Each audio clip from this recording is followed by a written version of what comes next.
Praise the lord. యేసుక్రీస్తు దివ్యనామంలో ఉదయకాల సమయంలో కార్యక్రమం వీక్షిస్తున్న మీ అందరికీ నా హృదయపూర్వక వందనాలు తెలియజేస్తున్నాను. దేవుని బిడ్డలారా, ఉదయకాల సమయంలో జీవితంలో కలిగి ఉన్నటువంటి కష్ట నష్టాలు, ఇబ్బందులు, వ్యతిరేకతలు, మనుష్యులు శత్రువులుగా మారిపోతున్నటువంటి పరిస్థితులు, తరుణాలు ఎదుర్కొంటూ ఎవ్వరూ లేరు నా జీవితంలో, నా పక్షాన వాదించేవారు, మాట్లాడేవారు, నా పక్షాన నిలబడేవారు, నా పక్షాన పోరాడేవారు లేరని బాధపడుతున్నావా? కన్నవారు లేరు, కట్టుకున్నవారు లేరు, పిల్లలు లేరు, అన్ని జీవితంలో ఒంటరి వాడైపోయినానే అని బాధపడుతూ నా పక్షాన ఉండేవారు ఎవరు అని ఉదయకాల సమయంలో దిగులు పడుతున్నావా? నువ్వేం దిగులు పడనక్కర్లేదు.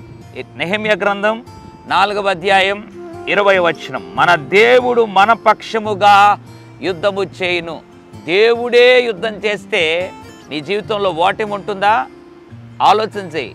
ఎప్పుడు కూడా ఓటమి చూడవు. ఎందుకనంటే దేవుడు యుద్ధం చేస్తే దేవుని బిడ్డలారా ఖచ్చితంగా విజయం ఖాయం. ఉదయకాల సమయంలో వారు లేరు, వీరు లేరు, వారు చేయి వదిలిపెట్టారు, వీరు మర్చిపోయారు, పోరాడేవారు నా పక్షాన్ని ఎవరు లేరు, నాకు సపోర్ట్ చేసేవారు లేరని బాధపడుతున్నావా?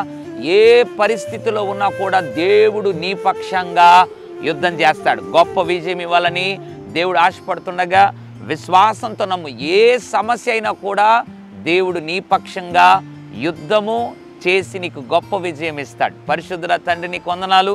మా పక్షముగా ఉండి యుద్ధము చేసే దేవా, నీకు స్తుతులు, స్తోత్రాలు, వందనాలు చెల్లిస్తున్నాం. ఉదయకాల సమయంలో ఎంతమంది అయితే కృంగిపోయారో, నీరసించిపోయారో వారందరినీ జ్ఞాపకం చేసుకొని ప్రభు, వారు ఏ పోరాటంలో ఉన్నారో ఆ పోరాటంలో వారి పక్షమును ఉండి యుద్ధమాడి జయమీయమని అట్లా ఇచ్చినందుకు స్తోత్రం చెల్లిస్తూ యేసు నామములో ప్రార్థిస్తున్నాం తండ్రి. Amen, amen. God bless you.